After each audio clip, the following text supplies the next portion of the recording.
Eye Star Boss aguddewo olutalo ku poliisi ne gavumenti ya President Museveni agamba nti poliisi ekutte abantu abatalina musango nebagalira era nga amangu ddala yegasse ku bantu bebanyigiriza era nga agambye abantu baveeyo balwane effuga bbi lya President Museveni kugatta yes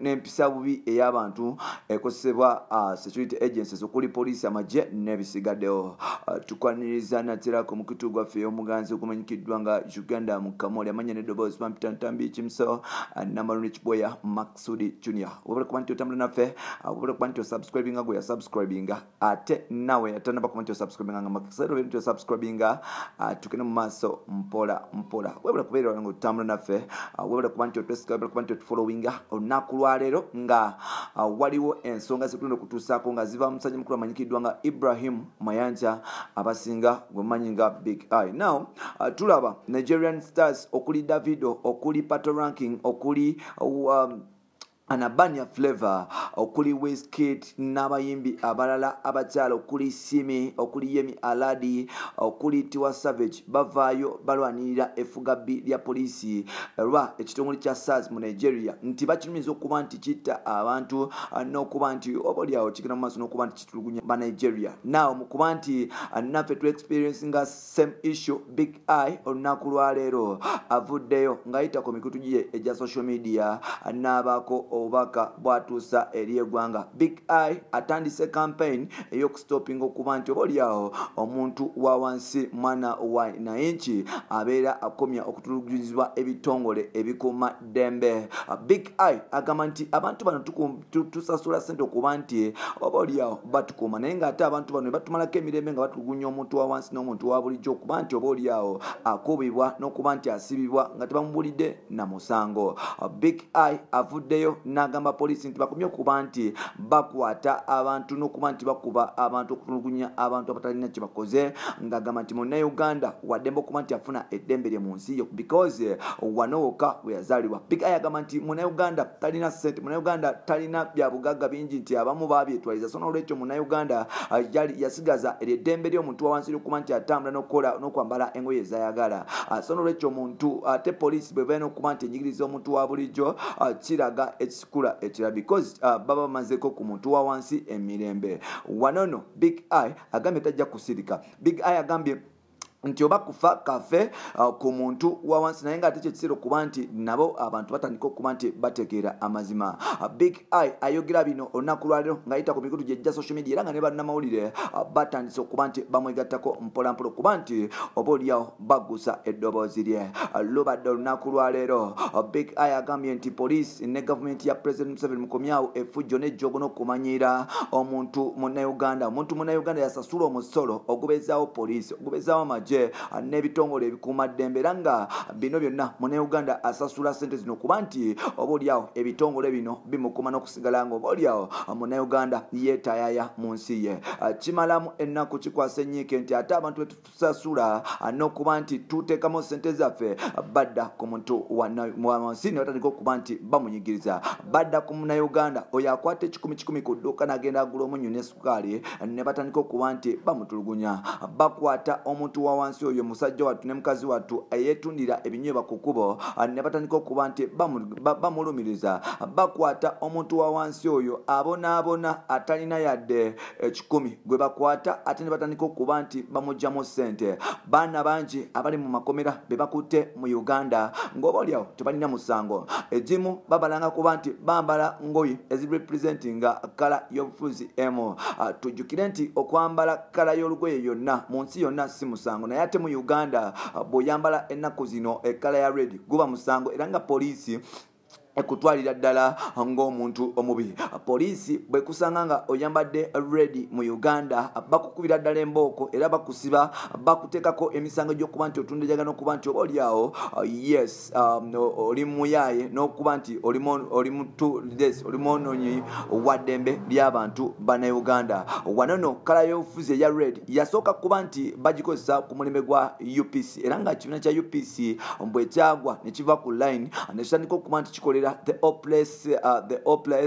the oppressors oba ekibiina kya president Yoweri Kaguta Museveni ekye NRM ne president Museveni wano nno ekibiina kino kyagenda nga kigwamu amaanyi ne kale eno abantu batandika okuba nti tebagifaako omusajja eyajja mu ntebe nga MP mpola mpola bamuyita Robert Kyagulanyi Ssentamu ngayita wali mu Kyadondo East yavaayo nayendosinga kale eno nga bayita mu kisinde kyabwe ekya People Power wano nno Bobi Wine n'abantu ab'enjawulo batandika okuba nti bakola overalls kwogata ne ballets nga ziri mu kala ya red nga kiruka ekigambo People Power our power. People Power yes kitegeeza amaanyi g'abantu, yes amaanyi g'abantu yeyo People Power. Wano nno Bobi Wine yatandika kibayita activation okuba nti obaoliawo abunyisa enjiri nti abantu balina amaanyi okusinga ne government eri mu buyinza, abantu balina amaanyi okusinga abo abantu abakwata emundu, abantu balina amaanyi okusinga nabo abetwala nti bakitalo nnyo abatakwatako because abantu bebatekayo abantu abo mu ebyo ebifo ne offices ne batandika okuba nti basobola ssente so n'olwekyo omuntu wa bulijjo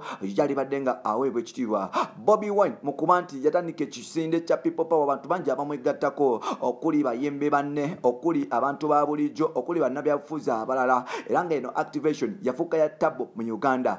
Tulaba Bebekulu naye kyaliwe yatandika okuba nti ajoininga politics mpola mpola yatandika ekibiina ekimanyikiddwa nga Senate Majority nga kino ekibiina kiri ku kaadi eri eya yellow. Ekibiina kino kyagezako okuba nti kirwanyisa ekisinde kya People Power n'okuba nti obaoliawo kyexposinga weaknesses za Bobi Wine nga bamugamba nga batasobola okubeera nga president. Wano nno abantu batandika okuba nti obaoliawo bavuma Bebekulu n'okuba nti bamwambalira era nga wano abayimbi abamu ku basafaringa kwe kuli King Michael okuli musajja mukulu amanyikiddwa nga yes Big Eye Star Boss okuli musajja mukulu amanyikiddwa nga Brian White okuli omusajja mukulu amanyikiddwa nga yes musajja mukulu banji kwogata mukyala amanyikiddwa nga Catherine Kusasira. Tulaba abafulufiga bonna batandika okuba nti basafaringa mpola mpola mu kuba nti Bobi Wine yenyweza n'okuba nti abantu batandika okuba nti batekawo pressure. Omusajja mukulu amanyikiddwa nga Star Boss Big Eye yatandika okuba nti obaoliawo atandika okuba nti alaba weakness ne mu government gyawagira. Wano nno Big Eye abiraba ebituli mu government ye gyawagira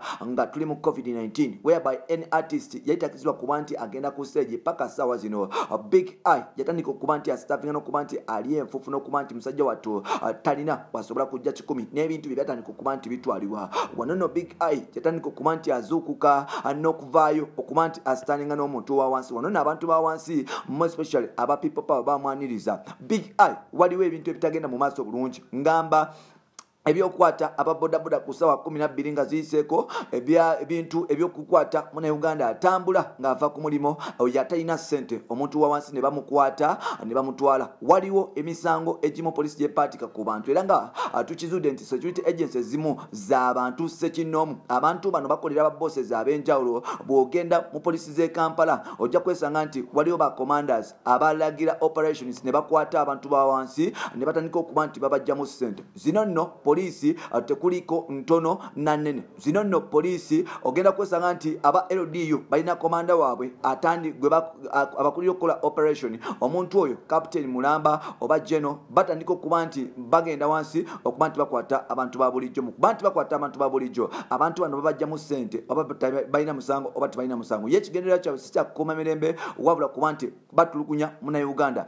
Tulaba omwana student Makerere mu COVID nga lockdown gweri omwana yagezako okuba nti atambula ewaka yalumbibwa ekitongole ekikuuma ddembe ekya LDU ne kimutta era ng'omwana ono ayatandika okuba nti asafaringa. Wano no Uganda bwe yatandika okuba nti abantu batandika okuba nti bakabya amaziga. Tulaba poliisi ng'ekuba abakazi abalina embuto, abakazi ali kukuba anoonya ekyokulya atunda emiyembe.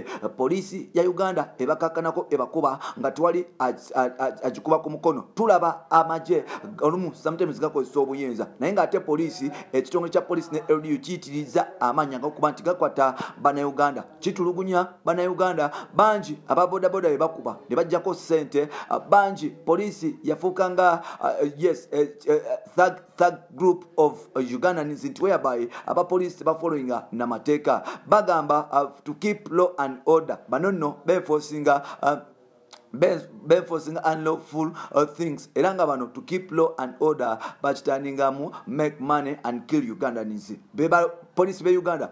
Big I agambye nti tajja kukkiriza make money and kill Ugandans Uganda babere nti baluzinga obulamu bwabwe olwa poliisi ekintu kyetandise avuddeyo n'agamba nti kimala government ya President Museveni mutandika okuba nti mulumirirwa abantu ba bulijjo. Government ya President Museveni mukomye ejogo. Government ya President Museveni ne poliisi mukomye obubbi. Mukwata abaana abanaku. Abavubuka mu Uganda tebalina mirimu wabula baba bagenda ku street okwenoonya. Abavubuka bano poliisi ebagwako nebakwata netandika okubajja mu ssente. Omuvubuka ennaku zino nga bakututte ku poliisi batandika okuba nti bakupaatikako ebisangosanga ebitakwatagana era nga mu Uganda oliwo aba poliisi oba LDU bwebanga yakukutteko ekusalira wakati w'emitwalo 3, 5 ne 10 era nga baana bangi abali mu makomera nga tebalina musango. Baana bangi abali eyo nga tebalina musango. Baana bangi basula mu makomera ne babeera tortured obongo bwabwe ne bafuuka psychological tortured because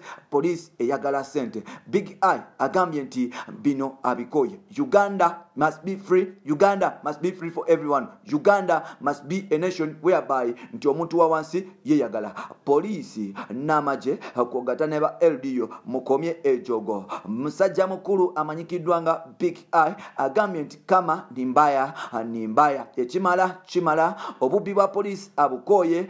President Museveni bwatyo tandika okuba nti ogamba ku bantu bo balekerawo okuba nti batulugunya n'okuba nti bakuma bannayuganda. Museveni okujja mu buyinza ekyamuscoring ennyo ye security era nga security yali y'amaanyi naye ng'ate ennaku zino ebintu bigenda byonooneka mpolampola nti aba security bagufudde muze ogw'okubba abantu ogw'okutta abantu ogw'okutulugunya abantu n'okubaawo okuba nti yes government oba oliawo yesu yawulwa n'agamba okukangavula abantu bano nga bwe bali. Olunaku lwa leero Big I yegasse ku bayimbi ng'Abanigeria atandise operation gye bayise unfair arrests in Uganda era nga operation eno egenda mu maaso. Bampita Ntambi Jimson Namon Rich Boy Maksudi Junior webale kuba nti otambula naffe webale kuba nti osubscribinga webale kuba nti otwagala webale kuba nti ovimba naffe. Bye.